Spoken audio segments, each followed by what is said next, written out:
Scotty, Jerry, Far away. Janet. Make sure I got everybody. Denise, Deb. As we go along, Jessica. Oh, Jessica's on? Okay, how about Jake? No, I'll get to Hi, that Mary. in a second. You mean Jason or Jacob? Jacob Tucker. He's a No, candidate. not Yes. right now. And John. And There he is, yeah. Rick. Rick and John on? Yeah, they're both on. Can you not see them? Yep. No, I'm here. Oh, you're in the dark. Well, I've got your face. Oh, but you need to push another button quick. Hey, Debbie, look at the participant list. It should be the top right corner. Oh, okay, and then I can just keep pushing. You can just see. Yeah. Okay, Joan, Whoever. Scotty, I gotcha. Okay. All right. Chris. Kim. Is Kim on? And no, Judy's taking her place. Huh? Judy is taking her place for the marketing department. Okay, gotcha. John. Rick Eccles. Scott. Janet. Scott. Jackie. Jackie's on, isn't she? Yes. Yeah. Yes, I'm here. Gotcha. Hi, Jackie. Hello. 2, 4, 6.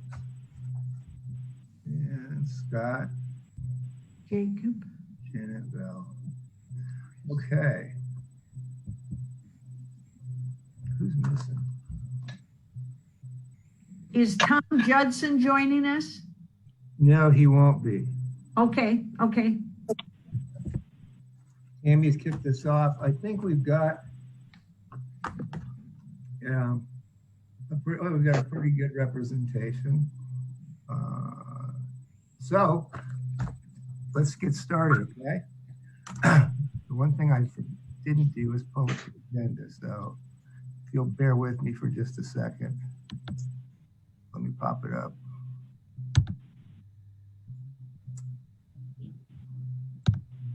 Gary, we can barely hear you. If I yell, how's that? Is that better? Yeah, you're good there. Yeah, I can hear him. All right. You're- Goodness, where's my B?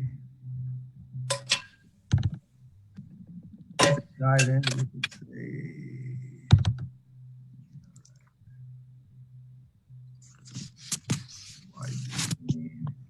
Is Chris Faulkner going to join us? I don't know. Debbie, Chris is running the Facebook Live. Okay, So, never mind. yeah. I'm just trying to keep track of who all's on. Yeah. And Jacob Tucker's not on yet? No, and to be honest with you, Jacob Tucker and Joyce Sawyer today both withdrew themselves from the running for the 4 positions. Oh, okay. Okay.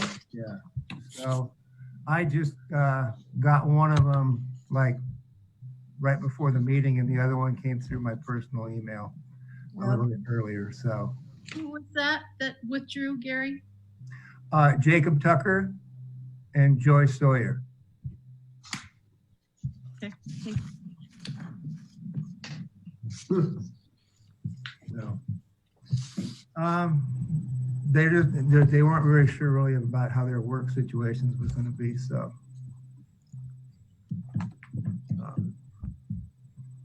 so there we can go. Oh, wait a second. Okay, ready to go? Let's hit it. We'll get this going. First of all, I think what we need to do before we move any further is to go ahead and officially welcome Scott Dries to the committee. He was nominated by us, and at the last meeting, he was confirmed at the board meeting. So, Welcome. yay! Thanks for joining us. Thanks for joining us. It's just getting started. So, and with that, let's move into the amenity reports. Deb, your O is up first. Mine's pretty simple. The trail is I'm with Branchwood, and the trail is in great shape. I texted Jessica today and handled that. Reservations are working really well at Branchwood. The max they allow in the workout facility is 10, and the max when they are swimming in the lanes is 3. But they also allow 10 people to water walk. So, and it's worked okay. They've got a little reduced hours, and there's no Sunday opening now. But it seems to be working, and the only time they're really full is between 6 and 7 and 7 and 8 in the mornings. So we obviously have early risers that want to work out. But other than that, Branchwood seems to be working out okay. And that's it. All right, very good. Thank you. Tyree Park, I took care of that this last month. Seeing it was one of my old amenities, and everything is looking great out there. There was only a couple of trailers out, maybe 3 or 4. The place is in great shape. All the picnic areas are tight. They look great. And the only thing that's not is that you still can't open the bathroom, so we still have porta potties, but that's all right. I had an opportunity to talk to one of the lake rangers as well. And he gave me his number. I'll post that out. So if you come across any incidents where there's non-members using facilities, you can go ahead and call him. His name's David, and I'll get you the number later. And so that'll alert the lake ranger that you might need some assistance to go ahead, and if someone's doesn't have tags or is like enjoying, let's say, the park without a guest pass. So, and other than that, it was in it was in great shape. Jackie? I'm reporting on the RV storage and Lake Ann. Nothing to report on the RV storage. Lake Ann, our bathroom facilities are also closed, and we have just porta potties. Oh wait, we only have porta potties. So they've always been open. But we would love to have flushable toilets at Lake Ann. That's always a common request when I ask the members there what they would like to see. The usage doesn't seem to be quite as much as last month, but it is hotter. I don't know if that's part of what it is. There's still a lot of usage, but it doesn't seem to be quite as much. And then is Rick on? I don't know if he's on, but I mentioned something about I mentioned last time about actually fishing, the spotlighter fishing. You asked if they were doing bow or line, and they were doing line. They've been back out there, but they've only stayed on the cliff side. And so I don't know if the interaction we've had was helpful or not, but they've not been any issue anymore going forward. So that was good. No issues to report. Thank you. Because of the retirement of 2 of our members, there is not an amenity report for Reardon Hall and the complex, as well as Loch Lomond for this month, but those will be filled. A couple of them will be filled tonight for sure. All right, on to me, the gun ranger. I went out and visited with Carol for a while. The trap and skeet ranges look absolutely fantastic, and they've where they had the sewage line concerns and all the brush and tree that was down. It's completely been re-landscaped. It looks great. Grass is starting to grow on it.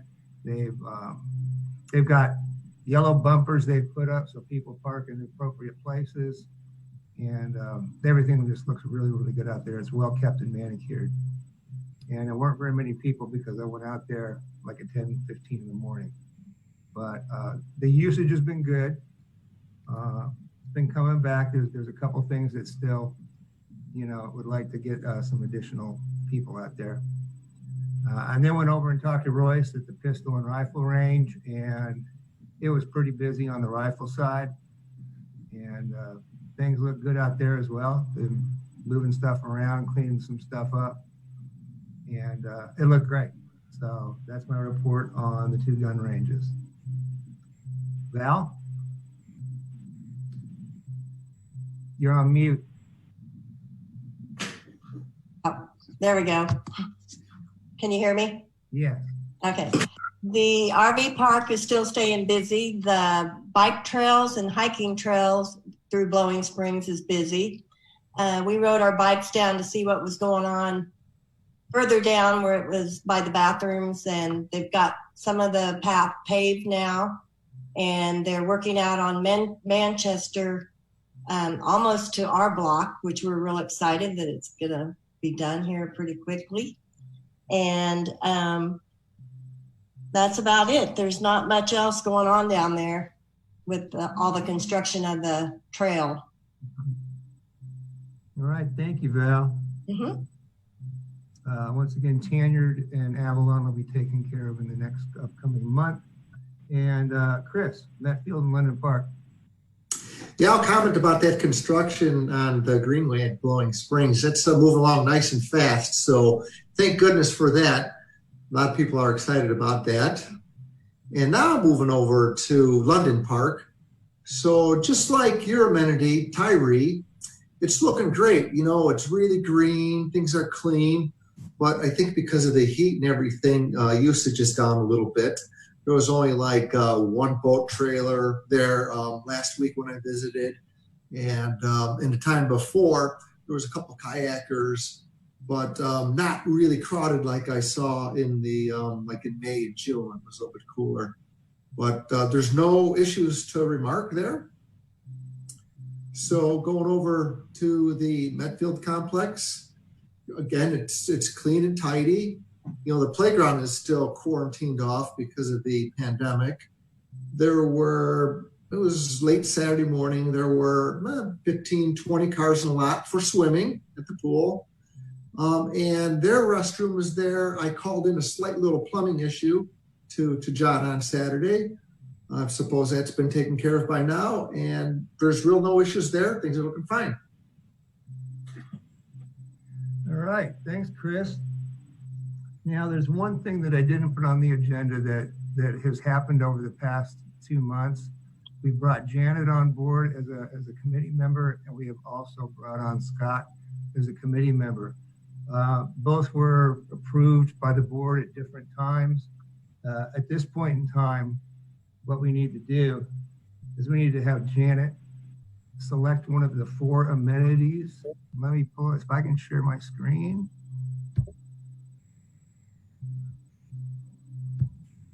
I'll pull it up. Are you ready? Can you see the agenda?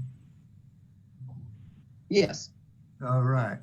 So because Janet and Scott were selected and approved prior to this meeting, they need to be able to take advantage of being able to choose one of these 4 amenities. So Janet, you were first, and then Scott. I'd like to do the Tanyard Creek and Lake Avalon Park. All right. And Scott? I would like to do Reardon Hall Complex and tennis. Okay. Thank you very much. Stop the sharing. I did have one question about the London Park facility. When I was out there this weekend, I noticed that it didn't have a porta potty. Was there a reason why that particular area doesn't have a porta potty when the other ones do? Well, it's got the regular restrooms there, and I believe those were open. Okay. Well, the last time I checked, they were closed, so I didn't know if that was the reason why. Rick, do you have any update our on that? bathrooms are open now, so. Okay. All right. Very good. Thank you. Before we do move off of amenities, can I ask a couple general questions? Sure. One of them is we had a small get together at Metfield. So are the bathrooms still being locked every night there? Yes. Okay, all right. 'Cause somebody went to go use them like at dusk and they were locked. And I told them I thought that we were still locking those for vandalism primarily. Correct. But it depends on when it was, Jackie. Was it over the holiday weekend by chance? Because they normally No. Okay. No, it was not. The procedure is, but from time to time, if staffing is an issue, they might lock them earlier. But normally they're supposed to lock them, a little closer to, dark. You had said It was close to dusk. Okay. Yeah. That's the normal. Before the Rangers get off, they lock them up.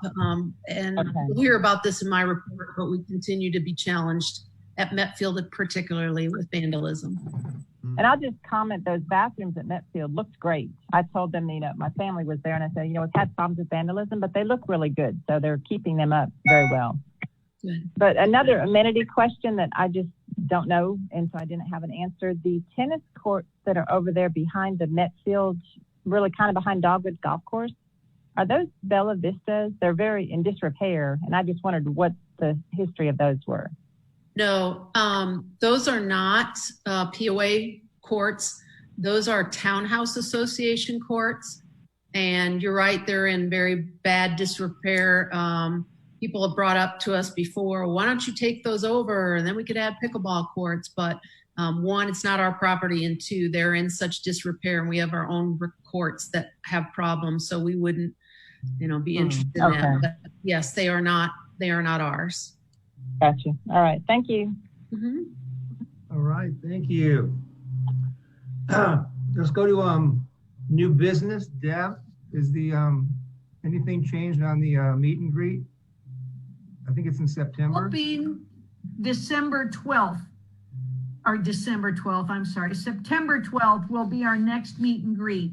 And I'll be working with Tommy Lee on that.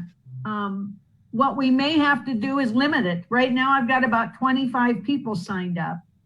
And normally we have between 50 and 60, but I don't necessarily see us having that many, be able to have that many people again. So I will keep everyone informed at the next meeting to see as we get close to September 12th, if we can have a welcome meet and greet.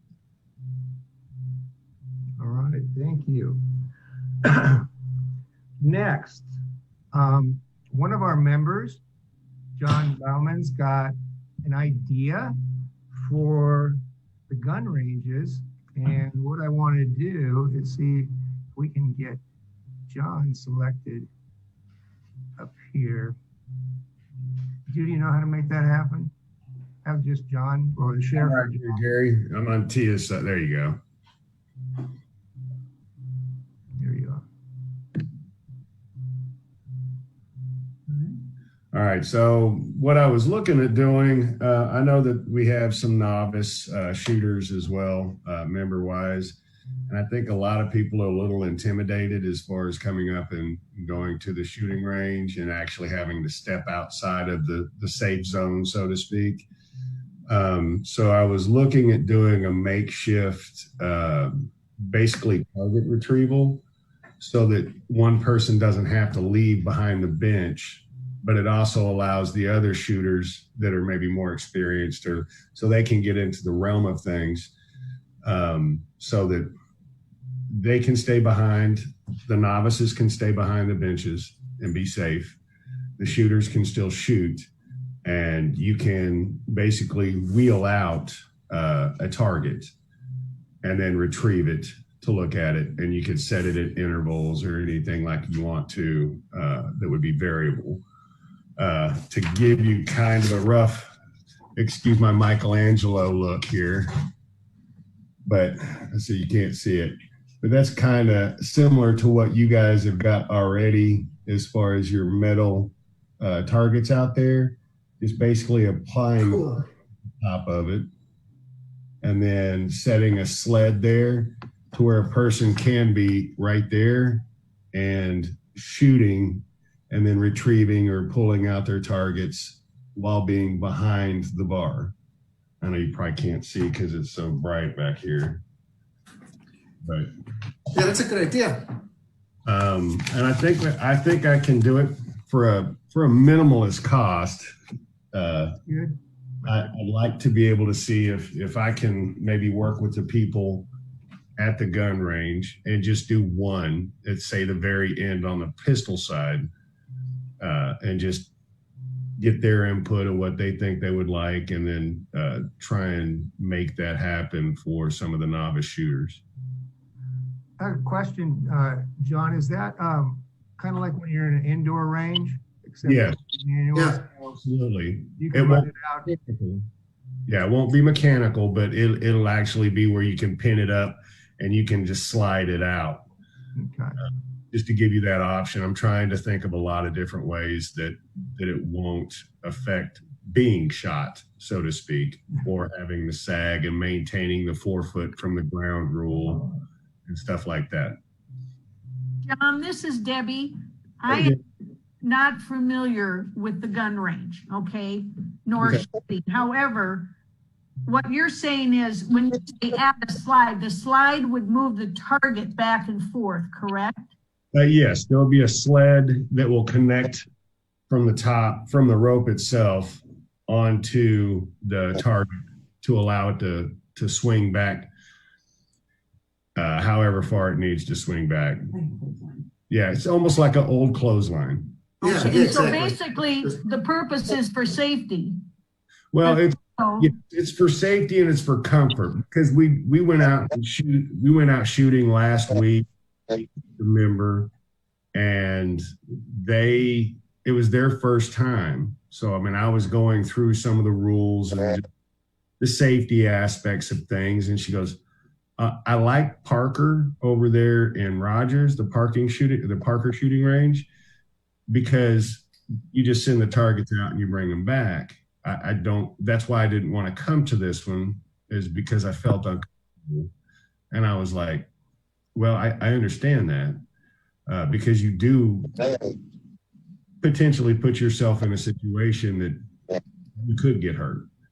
So I was like, we talked about this, T and I did, and I'd like to do something where somebody can feel comfortable, because the prices are so drastically different between going and shooting at Parker for $27 for 2 hours, or our amenity of getting to go out there and shoot and then just basically shoot for free. Yeah. So, John, this is Scott. Okay. That's an awesome idea, a great idea, and would love to see it implemented. Just got a question about the weather aspect of it. So as you're running the targets out, are you planning on using a pulley or anything of any kind? And if you are, how would you keep that from, rusting, or, if it rains, things like that? That's a great question. So underneath the awning or pavilion or whatever you want to call it, that's where I think everything would stay, as far as like if I wanted to get that fancy into a pulley. Later on, I can mechanize it if need be. If it is a hit, I can mechanize it like they do at Parker. But my system is just going to be completely simple, prototype of sorts, making it almost very similar to a clothesline. So instead of having a pulley, or it'll have a galvanized pulley on the outside.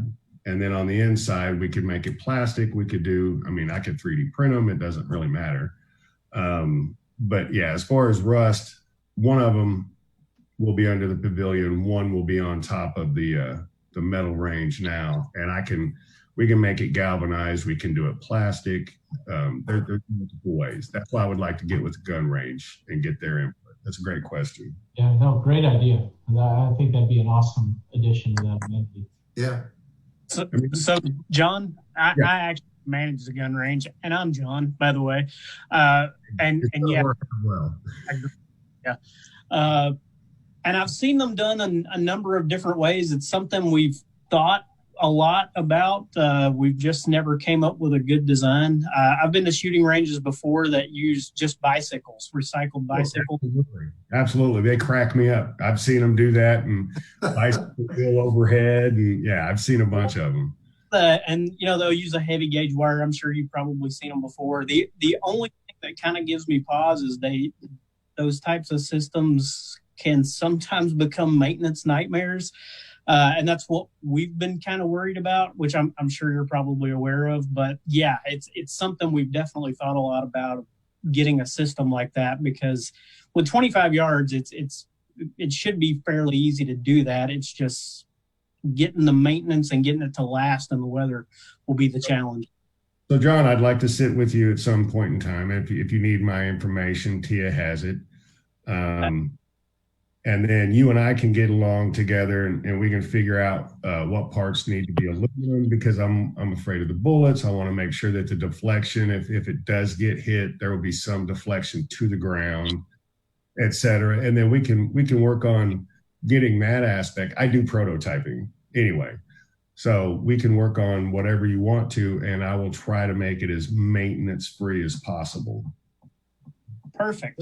So the ones that you're familiar with, how often are they down because they've been shot and something's happened to them? Well, it depends on how complex you want to make them. Of course, you can do out there, you could do solar with DC motors. There's just an infinite amount you can do. I'm just trying to make sure that we don't get any bullets that ricochet, and trying to make sure that it is a safe piece of machine out there, or whatever you want to call it, just to make sure that nobody gets hurt. You could even do it with like nylon rope. You can do it with steel cabling. There's multiple different ways to do that. And as far as maintenance on them, I couldn't tell you the maintenance factor on those. I think it just depends on how complex or you want to make it. Well, if we make it simple, it shouldn't cost us too much to fix it. Yeah. Oh, absolutely. Because I'm not going to spend that much. No. Yeah. I would definitely want to make it as simplistic as possible, and maintenance is an issue, and I want as maintenance free as I can make them. John, have either of you looked at commercially available systems? I have looked at commercial available. They've got a few of them out there that have hand cranks that almost look like a come along type system. Just for the pulley system itself runs about $500. And you'll find that'll be a fairly decent realm. And that's just for the one side pulley that you manually turn. And then you have the cost of the sleds, you have the cost of all that other stuff. So it can literally be anywhere from $1,000 a lane to up. It could get very ridiculous really, really quick. Yeah, a full electronic system like they have up at Parker's is incredibly expensive. Oh yes, absolutely. And if you're looking at like on the pistol side is where I would think the majority of it would be. You're talking what, 75 yards? On the pistol, we only go out to 25 yards. You go 25 yards? Well, that makes it even easier because you have to account for sag as well. Right. When you're running cables, you have to either run them seriously tight in order to maintain that height, or you have to go way up high on one side and then low on the other. And you guys don't have that availability. You do, it just costs more. But pistol side is what I'm looking at doing. So 25 yards is not bad. I could literally make a lane for it and be fairly maintenance free for, I would say, a year to two, if not more, on that side for less than $100. Yeah, we definitely should get together. I'm excited about a system like that. Absolutely. What would be the next step for me to make this happen? Well, John, I think you guys need to set some time to get together. Okay. Mm-hmm. Yeah. Before we close out the meeting, I can get you my contact information, or Yeah, I'll just get you my contact information and then we can set something up from there. Okay. Any other questions on it? John, thank you so much. Absolutely. I've been waiting to see this thing for a month now. Hey, John, you In my can just, head. John Urquhart, you can just text your contact information in the chat box. Okay. Okay, I can do that. By the way, Janet, hi. Good to see you again. Oh, hi, John. All right. Thank you very much. Good to see you. All right. Now we got to move to one of the most important things of the afternoon to evening, and that's our committee candidate comments. As I had said, that we had two people that bowed out, which was Joy and Jacob. And I think what I want to do here is we're going to go in the order of my phone call appearances. So the first up will be Scotty Smith. And I'd like you to just tell us a little bit about yourself. And then I'll ask you the same couple of questions I asked before so that our group can hear the answers. Okay. Can everybody hear me okay? Yep. Yes. Okay. I can only see 4 people's heads bobbing up and down at the same time. So my name is Scotty Smith. We moved here in the fall of 2017. I was on active duty in the Navy as a clinical psychologist for 7.5 years. I am an Operation Enduring Freedom Afghanistan veteran. So I hurt my back and decided to get out of the Navy and be a stay-at-home mom. So that is my primary job now. I'm a stay-at-home mom, which I love. And then I also, I did some property investment when I was still in the Navy. So I still do that kind of on the side, just have some investment properties. Not here in Bella Vista, but that maybe one day. Trying to think what else. I've got 2 little kids. I am at home. We use all of the amenities except for golf right now. After I talked to Gary on the phone, I was thinking about all the different amenities we use. So the range sounds amazing. I think it's really cool to what you guys are thinking about doing with the range. We go out on the lakes, we boat at the marina, really just everything. And that's one of the things we love about Bella Vista. So I volunteered to work on the committee just because I feel like I'm pretty good at teamwork. If you know anybody that's ever worked in the military, if you've been in the military, it takes a lot of teamwork and a lot of patience. I do have an undergrad minor in business, so I understand business and finance, and you can't fund all the projects. But I do love the POA. I love the amenities that we have right now. And it's really important to me that we take care of the things that we have. I know some people have been kind of pushing to do away with some of the things that we have, but one of the reasons we bought here is because there are so many wonderful and amazing amenities. So I just wanted to be able to be a part of it and help in any way that I can. Cool. Okay, well, you answered my first question, which is thank you. Yeah, and the second question, which we had a conversation on earlier, was what strengths do you bring to the group as well? And I am a people person. I'm pretty extroverted. I'm pretty outgoing. COVID-19 has been a challenge for me. I know it's been a challenge for a lot of people, but I'm not used to being a stay in the house and stay kind of close to home. Very good at teamwork, pretty creative, having to come up with creative solutions to problems.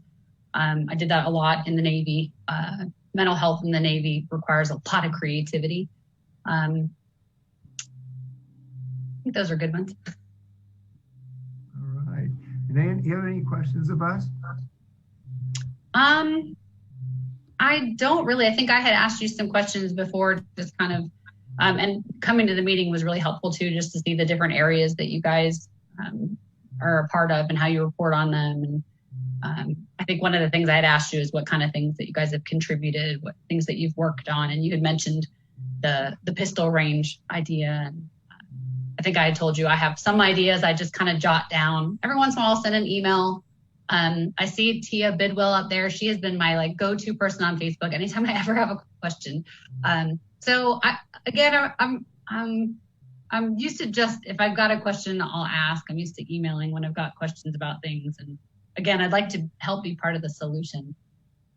But I think, again, you guys are all doing a fabulous job, especially with what's going on right now, because we're using all the amenities and they look great.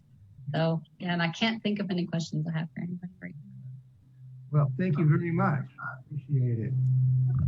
Denise, tell us a little bit about yourself. Okay, and how's the volume on my voice? Okay, everyone can hear me? Yep, good. Okay. Well, my husband and I moved to Bella Vista for the first time in 2005, before we were even an incorporated city. So at the time, that was the current issue was incorporation. So it was that long ago. Jobs brought us here. At the time, I was a pricing manager with JB Hunt. Was responsible for about a quarter of the country and pricing out a lot of their freight opportunities. A lot of project management involved in that as well.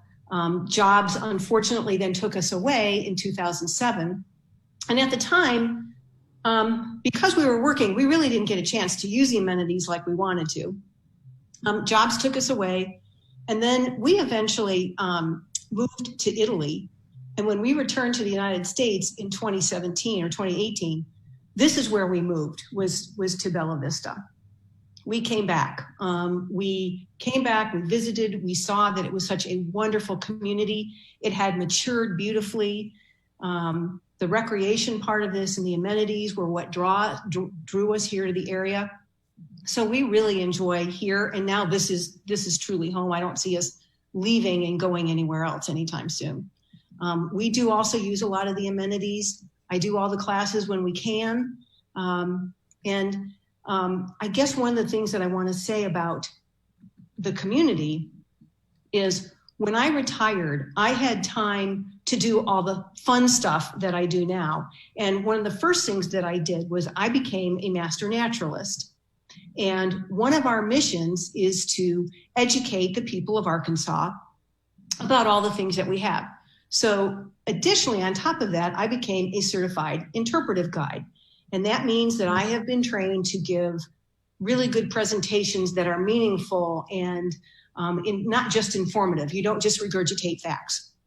You talk about the deeper meaning of everything. And I think one of the tenets of interpretation is you go from an understanding of something to an appreciation of it, and then to wanting to protect it.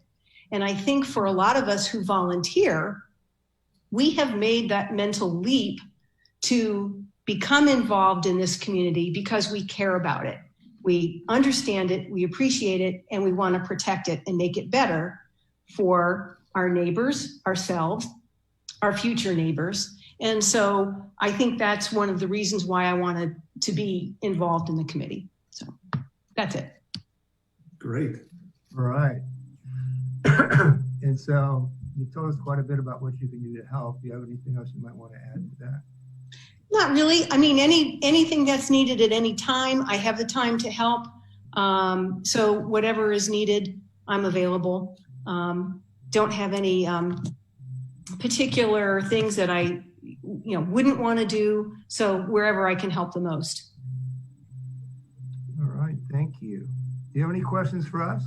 Not really. No, I think we've covered a lot. And I watched one of the videos of the previous meetings, so see how it works and familiar with, and I know some of you anyway, so. All right. Well, thank you very much, Denise. We had 4 candidates and we have 2. And we have 2 highly qualified candidates for 2 positions. Now, as typically what we've done in the past is we've gone ahead and voted via email. My question is, and I want to put this out to the current members, do you want to do this vote by email, or would you like to do it live at this point? I think we could do it live. We've got, I agree. I agree with doing live.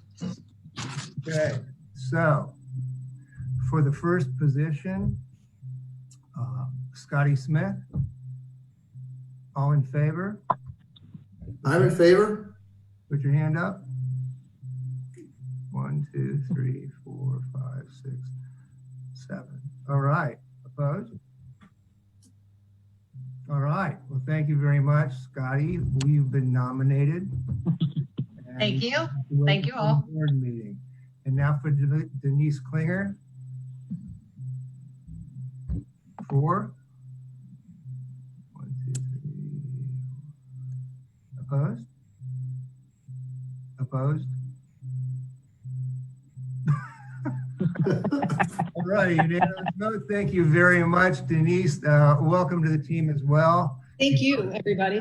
Both Welcome. nominated by us, and we'll turn your names in, or I think Tammy's here still online, it looks like. And we'll go ahead and present you to the board for final approval.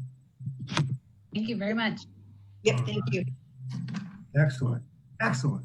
So now we have to move on to the really boring part of this. No, just kidding. All right. Actually, we've got to do this vote, and then we got one more thing. So Tammy sent out to you an email regarding special events that require approval. Without reading this entire thing that happened in the work session, there are events that we need to say yes or no to as it relates to whether or not we would approve them to be held. And we've got our between Tia and Jerry, they know what these are, and really we need to vote on all of these. So there's 16 of them. And what I'm going to do, if you have your copy in front of you, Yes. and Mary here too, sorry. I'm going to read through them quickly, and we need to make a determination as to whether or not we want to approve these. Okay. Gary, can I ask a question first? Who's asking? Debbie, are you asking the question? Yeah, just a quick question. Are we going to vote on each one? Yep. Okay. I got approval. I got that approved through Tammy today. I questioned her on this. So Gary, I have a question. yes. Can you tell me on this the policy 3.04, what is the change? So there were several changes, but I'm not aware of the before and the after. Hey Tia, could you help us with that? You're on mute. There you go. Thanks.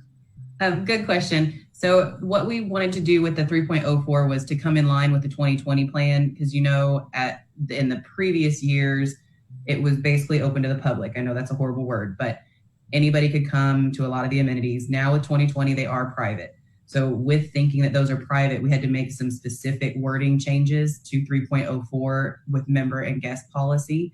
So going through these events, what that does for you guys is make you have to kind of take a step back from what events were done in the past to what is now going to be approved going forward that doesn't go against the 2020 plan. If it's a private amenity, it needs to be members and guests only. And ones are going to be special events that are for the benefit of the community, for a nonprofit, or which events are you guys willing to sponsor going forward? Does that make sense? I guess that when it talks about participant guests, I guess I'm just not clear on what were they called before we're bringing it in line with the 2020 plan. Were they not participant guests? Were they something else on these special community events? Maybe Mary or Jerry could help me on this if I'm wrong, but the way Mary, I see you want to say something. You're on mute, Mary. Mary, you're on mute. There you go. Well, we didn't have participant guests before that was not formalized. We had participants who at some of these events that essentially they weren't a guest of anyone, to the best of my knowledge. They just came and they paid whatever the fee was, if there was one. And so the participant guest is a new category. to help us clarify that there are members that were in support of these events that do want these to happen. And some of them do need to have, because of the stipulations per event, they do need to have guests come as well. Right. Okay, any other questions?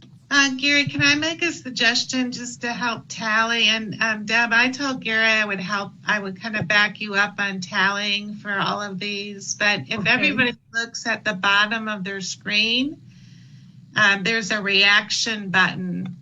So you can either clap your hands or do a thumbs up. Can you see me? Mm-hmm. Yeah. So I think it would be easiest and if you want to just leave the thumbs up and take it away if it's a no, then that way it'll, I think, a little bit easier to communicate what people are saying through the process versus having to try and figure out who's raising their hand and whatnot. Great idea. The other thing, Gary, do you want to make clear whether or not Denise and Scotty are eligible to vote, given they have to go through a formal approval by the board? Doesn't mean to me. At this time, Denise and Scotty don't have voting rights right now. So it'll be by the 7 of us that are here. Okay. All right. Charitable events. First was the Cancer Challenge Trap Shoot. It's a 2-day charitable event that was held when the range was normally closed. Limited to members only. This event would probably not occur if it was limited to members only. The Cancer Challenge Shoot. So you need to make a determination in the reactions. And Gary, what we're doing, this is Debbie, what we're doing is we're saying that the Cancer Challenge Trap Shoot, if it's held in August, will allow participant guests. Yes. Okay. So everybody vote on it? Well, I think we need to also mention that it's held on a day that's normally closed. So yeah, it shouldn't be putting it off any members, making it so that they can't participate. Okay, can we go ahead and vote again? Because I don't think, Deb, you voted. Did you vote? I did. No, I did not. I don't know how. Okay. Okay, so Scott, Deb, Val. So we're voting on yes or no for allowing participant guests. Correct. Correct. Okay. A yes vote would have a thumbs up or a clap. This might be difficult. Okay, so I have unanimous as far as I can tell. Did anybody vote no? Okay, we're good. So go on. I just lost us. I'm trying to find. It's at the bottom of the screen and it says reaction. Show all. No, I don't know. Anyway, go ahead. I've got. Oh, you changed your screen look. Yeah, it might be up at the top of the screen. Deb, I can go ahead and I'll tally these if you'd like. Okay, then let's do that. There we go. Okay. All right. Ready for number 2? It's the Bella Vista Animal Shelter calling all paws for the Dog Days of Summer. Charity event held once per year. This event occurs after the pools have been closed for this season. So this too would be considered a participant. Okay, I've got Janet, Chris, Val. Where do I don't understand where I punch. Just raise your hand. I'll get you. Gary. Go. Okay, we got everyone, so. Okay. Number 3, the Bella Vista Animal Shelter Wiener Takes All. Charity event held once per year at Loch Lomond Park. That occurs on a Saturday and it starts at 8 in the morning and is done by 3. Okay. Okay, I got Gary, Janet, Chris, Val. Okay, got everybody all. Okay. Now to the community events. The Bella Vista Police Department Annual Night Out, held one evening per year at the Kingsdale Complex and Pool. it's a community event, so it would have to be canceled if limited to members. So, and that,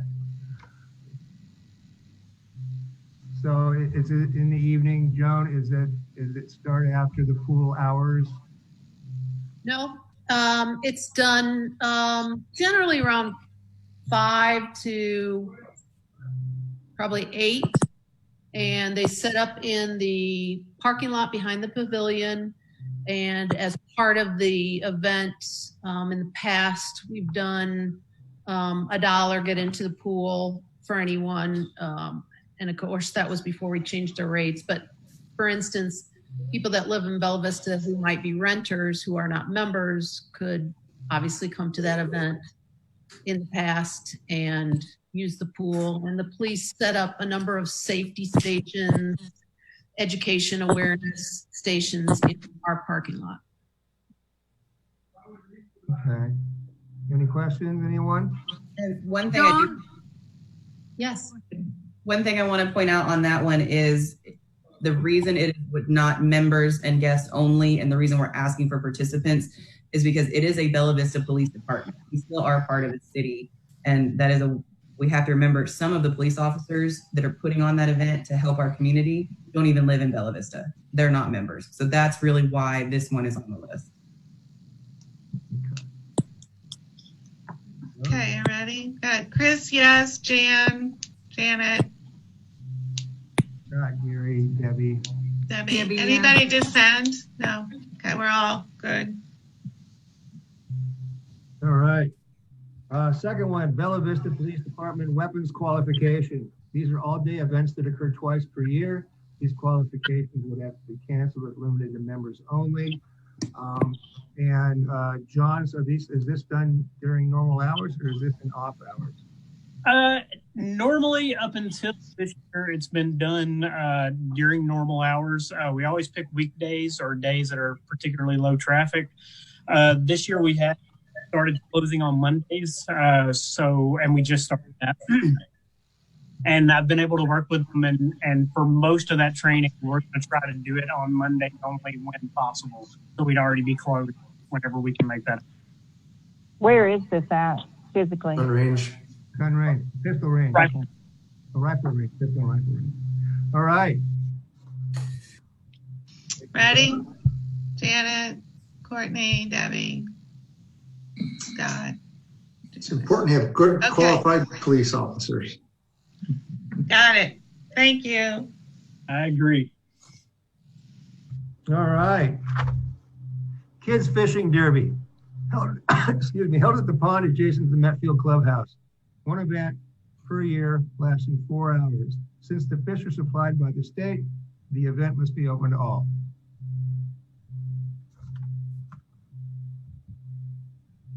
Okay, questions? No? Okay. So that's under the Lakes Committee. Are we supposed to? Yeah, that's under the Lakes Committee, Gary. It's just, this is just a list of all of them. And well, where's it at, Gary, again? Metfield, right? Metfield. Yeah, so it's the pond there, right? Pond there. Yeah, that is our amenity. So. Might as well just vote on it to be safe is what I would do. Oh. Okay, Jan, you're good? Okay, got it. All right. Just a piece of information about that. Rick, I think at some point you had said that about 75% of the participants were members. Is that right? That's a rough guess, but yes, that's right. Okay. Good. And again, that event is scheduled during maintenance hours for that golf course, so it doesn't impede any golf play. All right. The next one, kayak fishing tournaments. Normally 5 to 6 all-day events per year. If limited to members only by KBF rules, these events would not happen. Gary, I would say that one would be a Lakes Committee. Lakes, yeah. Yeah, okay, that's what I would think. So we don't have to vote on that one. Now, the ATA Amateur Trap Shooting Association, 6 to 8 events per year. These events are held on days that the trap and ski range is normally closed. If limited to members only, the event would probably not occur, so this would be a participant guest as well, right? Yes, they'd be members of, typically they're people that use our range. We have sometimes people from all over that you have to have a certain amount of targets per year to be able to qualify for state matches and that sort of thing.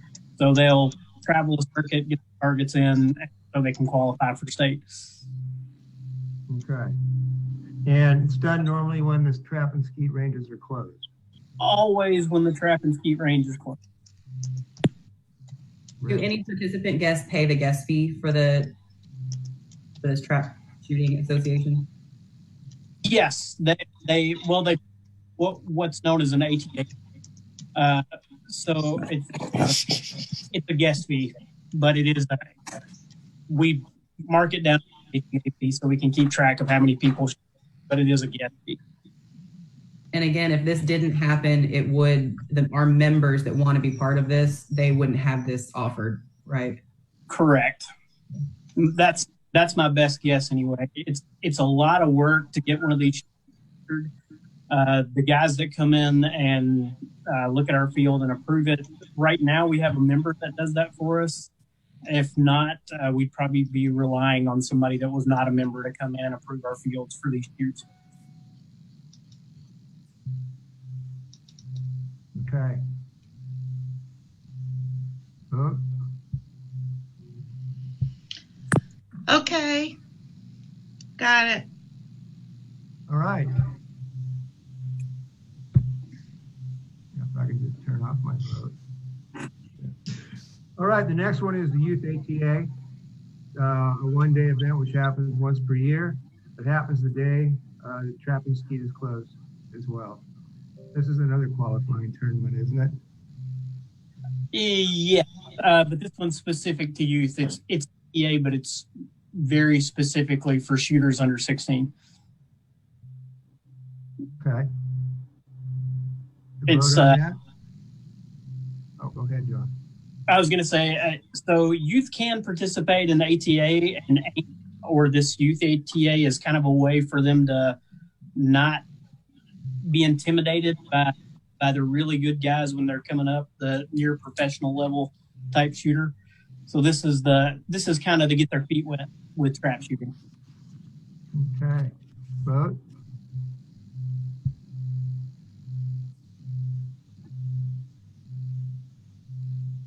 Val, Jan. Jan, are you okay? Got it. Now, let's see what the next one is. The Youth Hunter Education Challenge. Once again, it's a 2-day event that happens once per year at the trap and skeet range when it's closed. Can you tell us just a little bit more about that? Sure. So this is probably our newest event and probably the most unique. This is an NRA sponsored event, and up until a couple of years ago, there were 2 regional events, one on the East Coast, one on the West Coast. The last couple of years, they've combined it into a single event that happens in Benton County, of all places. So the actual event takes place at the Quail Barn, or Benton County Quail Unlimited. We have been hosting practices for those youth. We do have a number of local teams that will enter into this. The majority of the kids that will come in will be from out of state. Last year we had a lot of representation from Louisiana, New Mexico, Pennsylvania, North Dakota, South Dakota, all over the place, really. The way we will probably try to work it this year, if approved, is we will divide it into 2 days. Rifle and pistol on a day when rifle pistol is closed. And then they try to do a little bit of trap and skeet shooting also on a day that range is closed. But this is, they call it the Youth Hunter Education Challenge because it's 7 different events for these students. Only part of it is shooting. There's the hunter safety course, John safety, obviously. They do a wildlife quiz, orienteering, using a compass, that sort of thing. But we host the practice for that shooting course. Okay, thanks. Any questions? If we didn't offer it, where would they go? Say that one more time. Go ahead, Janet. Oh, I was just going to ask kind of a sidebar question. You know, a lot of the things you're talking about, I don't see on the list that Tammy sent out. And I'm just trying, and some of the things on the list that Tammy sent out, we haven't talked about. And I'm just kind of getting a little, I'm not sure which high school trap shooting event. No. Yeah, Janet, I think they're on there. He's just skipping around. If you go up to her first page under Recreation Committee, he's gone back to the second bullet there, Youth Hunter Education Challenge. Okay. So it's he kind of went back up to the top. Duh. No problem. Thanks, Janet. My apologies. This is the one that Tom sent out to me, so I didn't think, I thought it might be in the same order, but obviously it's not. So my apologies. Well, we know to go by Tammy.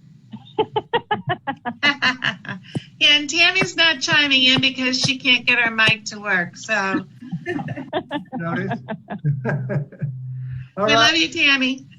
we guys got a few more. Somebody had a question about the shoot. Yeah, the Hunters Challenge, the educational challenge. If we didn't participate and let those kids use our facility, where would they go? That's the ultimate question, and I'm not sure. They come out in a very large group generally. This year would be different, probably because of COVID. They started coming here because several of our members have children that participate in that event, and had suggested it as a great place to go because we do have that nice outdoor, rifle range where they can sit, be in the shade and sight in their rifles. And that's the whole reason they come out, is just to get a little bit of practice in, make sure get their final shots in, make sure they're on target before they, go into competition days after them. Where would they go? There's not a whole lot of places they could go at this point. There's maybe one other range in Centerton that possibly could host their practice. For us, it's not a big deal because we have a lot of open area. I'm not sure about other ranges.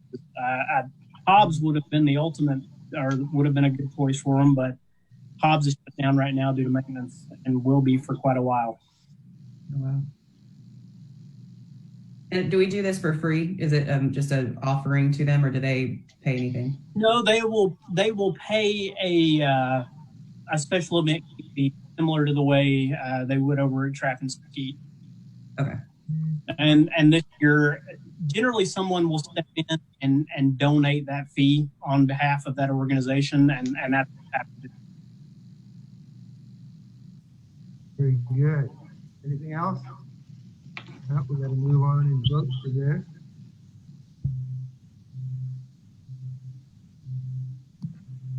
Deb, they're good. Okay.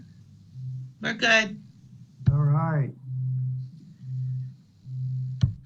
Let's see. The summer swim team. You want to talk a little bit about this, John? We've already had one session, haven't we? Whoops. You're muted, Joan. Sure. And earlier this summer, we already discussed this when we were on in between meetings. Long story short, the swim team is majority of them are members, but it's a competitive event that happens for 3 weeks, 2 times a year in the summer, and the non-members just help to bring in more competitiveness to the swim team, because Bella Vista on its own may not have the most higher level swimmers. And so it just gives a little bit more exposure. Could we continue to do the swim team without non-members. Yes, I have talked to the swim team coach, and that is a possibility. The only challenge is you don't know until you open up registration how many people you're going to get unless you open it up to both groups. But that's sort of the background, if that helps. How many participants are there? Well, there's 2 sessions, and people have the opportunity to do one or both. And and there's 3 age groups also. And so we've had across those age groups over 100. This year's very different. It's much lower because of COVID. Okay. This all happens before the pools are open for. Correct. Does not affect any operating daily hours. Okay. Do Any they questions? pay participant guest fee? Oh yeah, there's a fee for both members and guests. Mm-hmm. Anything else? Vote.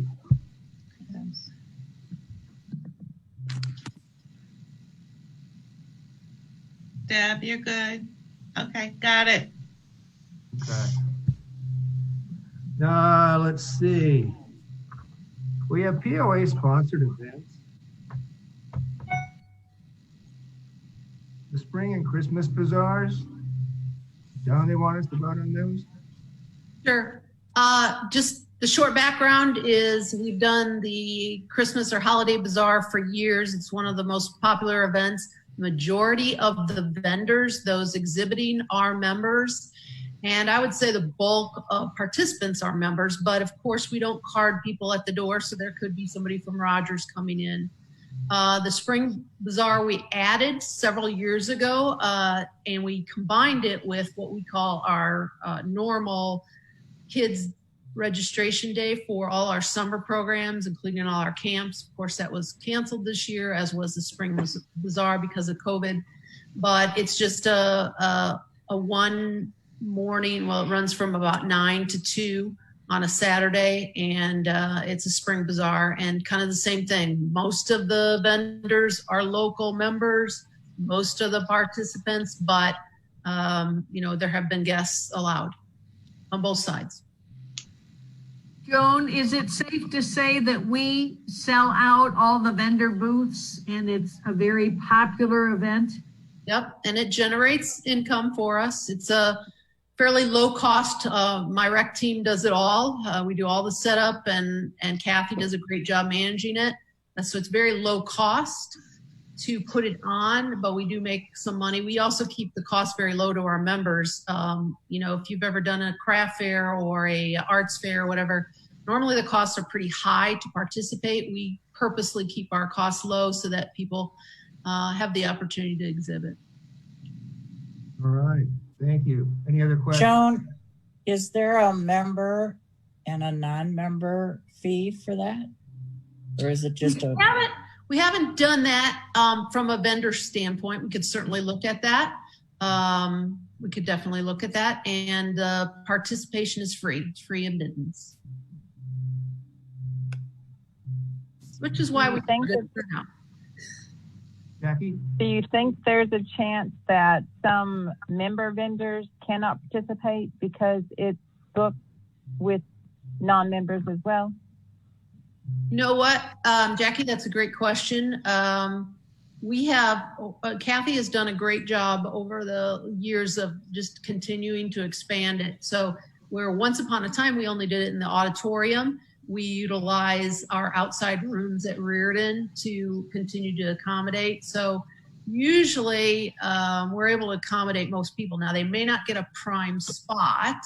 Some people would consider the main room prime spot, but is it first come, first serve when you sign up? Mm-hmm. One thing, Joan, this is Debbie. I'd like to recommend that you consider member versus non-member fee. You could do that. And we could also, I think what Jackie was getting at is we could do allow members to sign up first for a period of time before you open it up to guests. Again, I can check, and it's varied from year to year, but I would say it's probably in the 85% camp of people that are members that are vendors, but well, we could do either of those. Sure. Any other questions? Move to vote.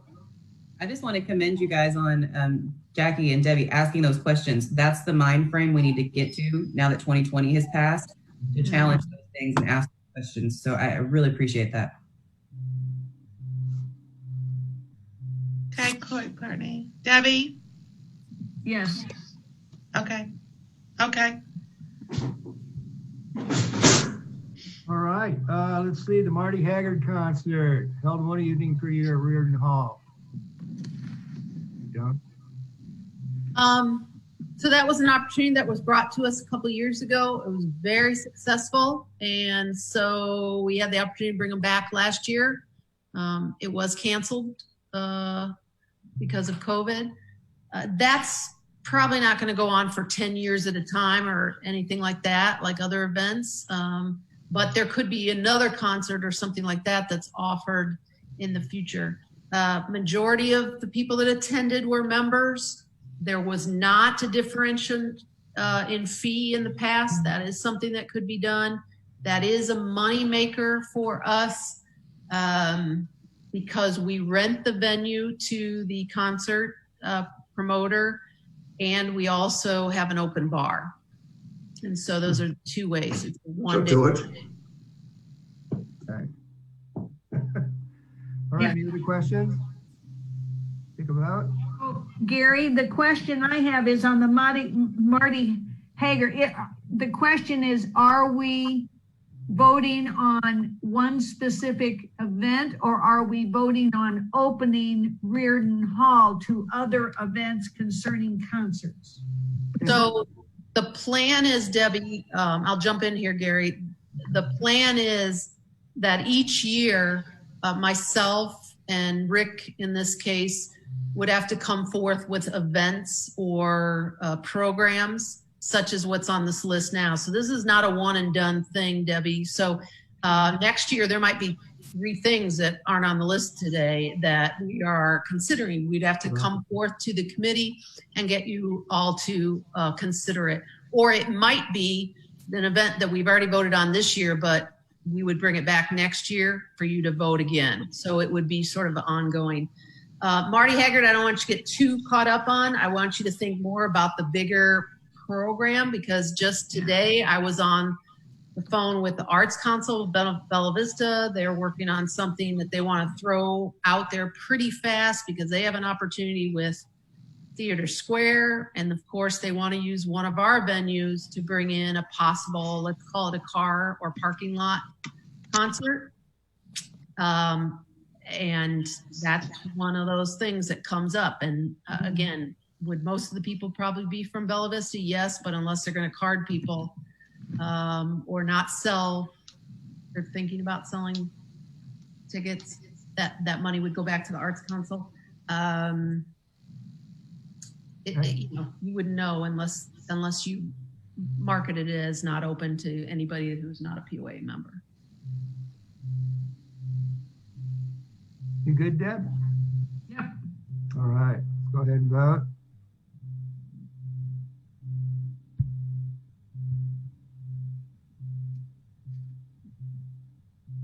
Got it. All right, and paddleboard kids camp. Is So that was already approved by this committee for this year. If we get the sign up, because they can sign up still this week, it's scheduled to start next week. Just so you know, it's an example of a smaller camp that's a niche situation. And that's one of those things that I am somewhat concerned that if we weren't allowing outside people to participate, we might not be able to run the camp. And that is 1, because of the cost. It's not the cheapest camp. 2, because It's a specialty thing. It's not like just a general camp where everybody would send their kid to. It's you got to be comfortable that your kid really wants to be interested in paddleboarding and do that for a week long. Again, as I mentioned to this committee, although many of you are new since then, but earlier when we discussed this and you voted to approve it for this year, that is the reason that we have offered things to guests in the outside in the past, because sometimes Bella Vista is still smaller and can't make the big draw like a Bentonville Parks and Rec might. Last thing I will say about that is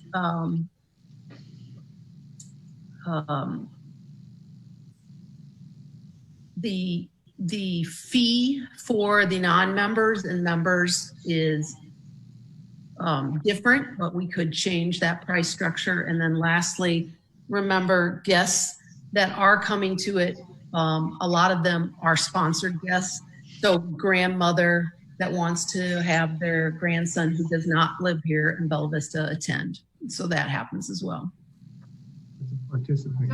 Joan, I have a question. If I'm a grandmother and I bring my child to join, is that through a guest fee, or is it through a non-member fee, or is it a member fee? Guest is always a guest. It doesn't matter who is paying. A guest is always a guest, whether they're a guest of a member or a participant guest. And again, I won't spend any more time on this because we'll have to bring this back next year. You've already approved it for this year. Yeah. But okay. All right. The last thing is the kindness demo day. And that's been canceled, so there's no sense to even vote on it. So you'd have to vote again next year anyway. Yeah. Save your votes. And that's lakes anyway, isn't it, right? Lakes anyway. Yeah. I have a question for Joan. I didn't see the flea in the park on there. Is that going to happen? no, doesn't look good, unfortunately. So if it can happen next year, then I would add it to the list. But for this year, I don't see it happening. All right. All right. Well, thanks, folks, for that. Appreciate it. We got one thing left tonight, and that is Recreation Committee leadership elections. Once a year, we review the chair, the vice chair, and the secretary positions. And what I want to say is that over the past 3.5 years, being chair of this committee's been fun, it's been special, and I've really enjoyed doing it. However, at this point in time, I need to focus on some other things, and so I am not going to run for the chair. However, we do need to take some nominations for some other people, and I put inside the notes I sent to you that you need to, if you want to do something, you need to get nominated. So with that, I would like to nominate Chris Stockland to be the chair for this committee. He's taken a genuine interest in this since he's been here. He's active in all the things that we do, and has taken on responsibility with Deb for the archery ranges to get it to where they were at. So that's my nomination for Chris. I would like to second that nomination. This is Debbie. Okay. Is there anyone else that wants to become the chairman? Okay. Well, then let's vote. Chris, why don't we use our thumbs up? Do I get to vote for myself too, Gary? Sure. It's a hard, Everybody big shoes to fill. We need It's a to vote. conflict of interest. Oh, okay. I don't want to do that. All right. Well, it looks like it was unanimous. Unanimous. Congratulations, Chris. Thank you, Gary. Thank you for your leadership. I really enjoyed coming under your leadership, and I hope I could do equally well.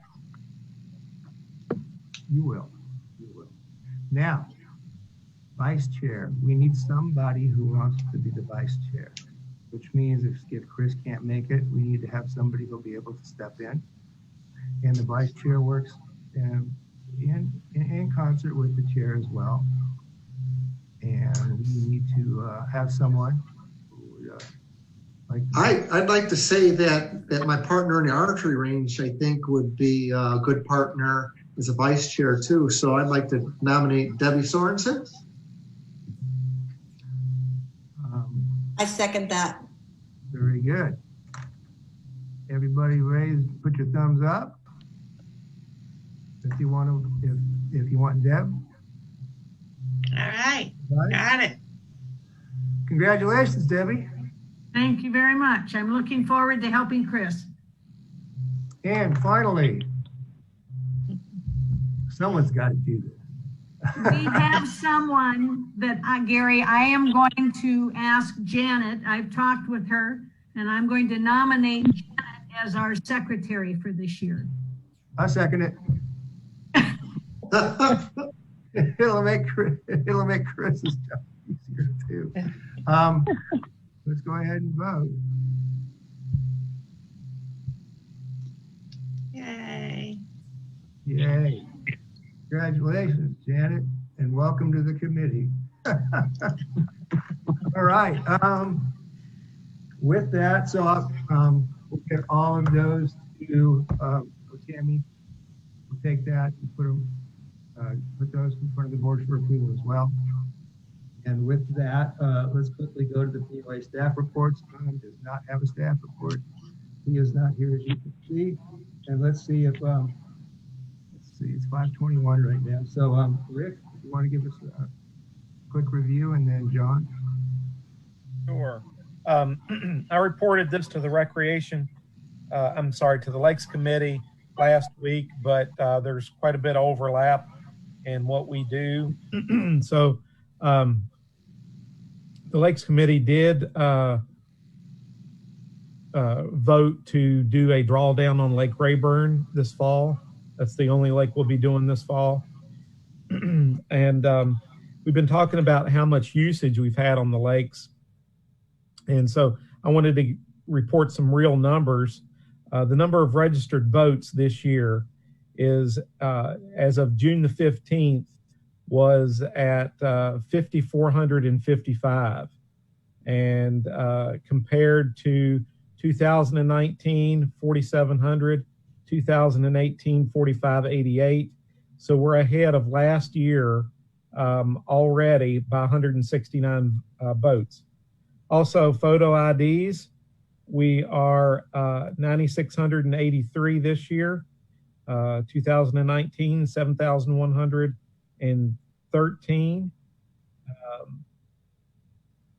Those numbers don't seem to really add up. But anyway, the take-home message is that we're ahead of last year, all of last year, already by 81 activity cards. So people they can't do a lot of things, but they can get outside and play on the water.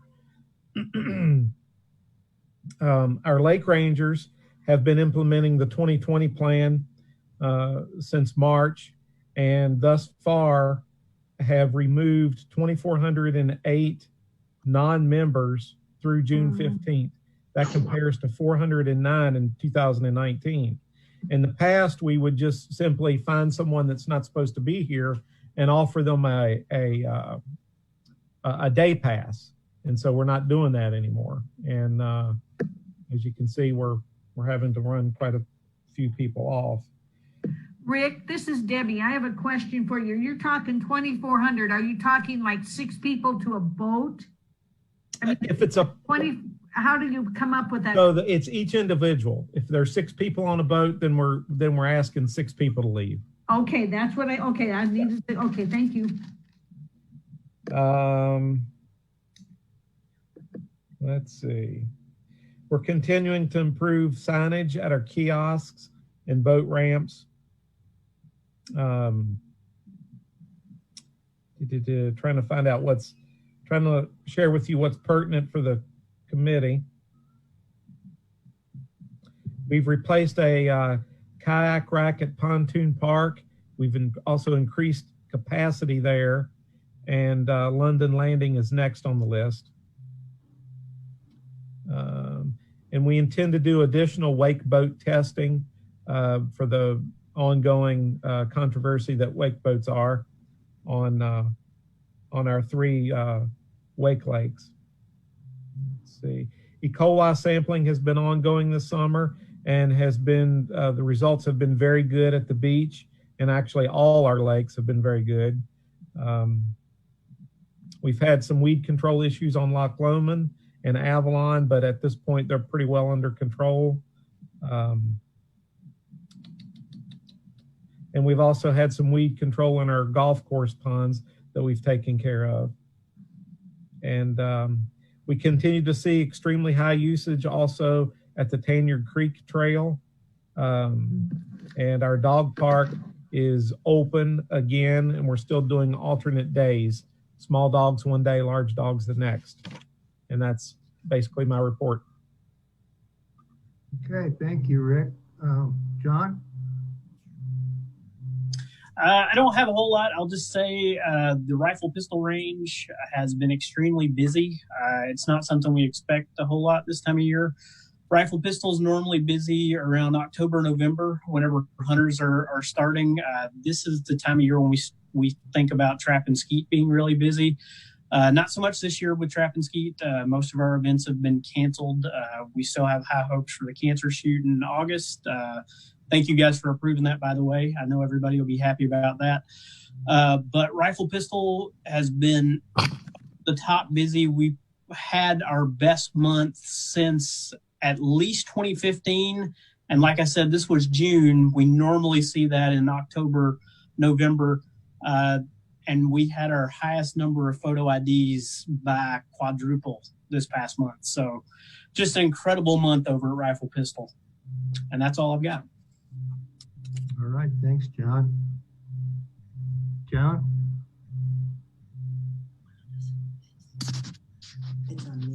Whoop, you're on mute. But double switched. Double switched again.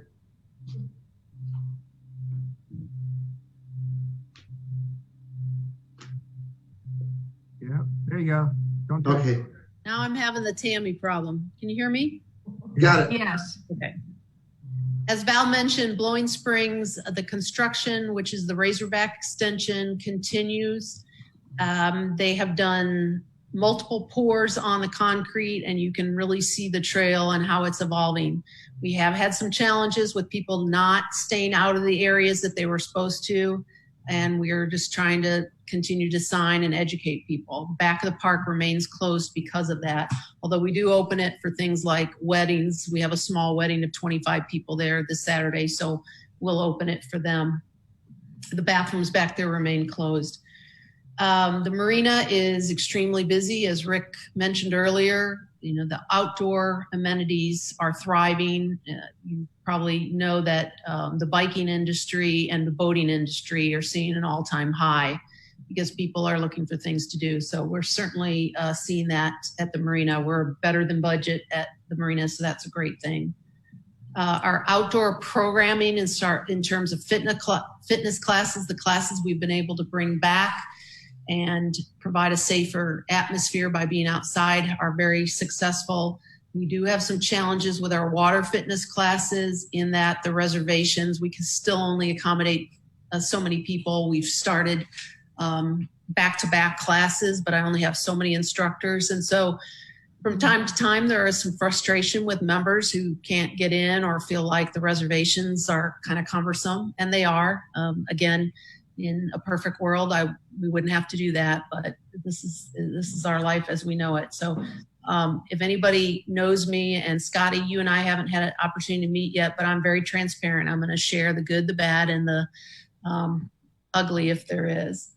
The beach and the pools are doing very well. The social distancing is being managed very well. The time slots, people have really gotten used to it at the pools and are being pretty respectful of that. It certainly is a lot of work on the rec side of things, and a little bit more work for the members too, in that they have to get in line, and sometimes they are turned away if we're at capacity. And we do our best that we can to help those folks. The beach yesterday was as busy as it's been since opening weekend, and that's largely attributed to the heat. And we manage that for social distancing too. And sometimes we reach capacity and people have to wait outside until somebody else leaves before we let people in. At Tanyard Creek, Rick mentioned how busy we continue to be there. We installed a fence around the parking lot because we were seeing some overflow issues. And so far that seems to be helping a bit. Not necessarily reduce the crowd, but at least manage sort of the disarray of parking and all that. We just came off a tennis camp last week. We had 19 young players that participated. That's a good number for a tennis camp. I think we would have been higher had this not been the year that we're going through. And a couple of requests and full transparency regarding amenities that we are aware need some help, but we just do not have the money in the budget right now. Branchwood tennis courts / pickleball courts. We do get complaints on the cracks on those courts. We have an option of closing them down because the cracks back by tennis are pretty large. But I have gone out and talked to some of the regular pickleball players. They do not want them closed down. The short courts are pretty manageable. The cracks aren't as big there. But as I shared earlier, I think Jackie was asking about those other courts that aren't ours, that Branchwood is in disrepair. So someday we will grind it up and either rebuild there when we have capital funds, or we'll grind it up and rebuild in another location. But for now, right now, until we have another option, we're keeping it open. Joan, this is Debbie. I have a question on the tennis camps. Out of the 19 participants, were they all Bella Vista? I don't know that. Remember, tennis is open to members and non-members. So I don't know that. My guess is not. And I can get you a breakdown if you'd be interested. Do we charge more for We do. members? Yep, we do. Okay. Yep. And then lastly, the other thing that continues to come up, and Chris and others know this that have been on the rec advisory committee for a while, is the need for some upgrading and repairs for the miniature golf at Metfield particularly, but also at Reardon. We're very aware of how old those places are, but the cost is prohibitive at this time to do anything. Even short-term fixes are not easy and cheap. Unfortunately, as you may know, all capital budgets were cut this year. And with COVID, it's even a tighter year. So absolutely, is it on our radar? Would we like to do something? Yes, we've even thought about trying to look at different charitable ways. So in the future, but it's also a major project. Probably when we have some money to do something, we will completely tear it out and start over. We don't need 18 holes at either location, and they're so old and so spread out to fix that many holes. As I've mentioned probably a year ago, but just to give an update to anybody that's new on the team, I would rather see us have 9 very good holes than 18 is so-so. And that's really where we're at right now. And it's not because we don't care. It's just a situation of budgets. Right. That's it for me. All right. Thank you. Judy? Have a good evening. We're marketing, we're all happy. So nothing outstanding to report right now. Have a good evening. All right. So with that, is there anything else? I'll just make a comment. We played, I guess about 12 of us went out and played putt-putt at Metfield for our family thing. And it is in disrepair, but it is still fun. And we were the only one. So I think 9 holes probably would work. I mean, we didn't have to have the 18 for just our group. All right. Thank you. And with that, have a good evening, everybody. Thank you very much. Thank you. All right. Thank you. Good night, everybody. Bye-bye. Thank you.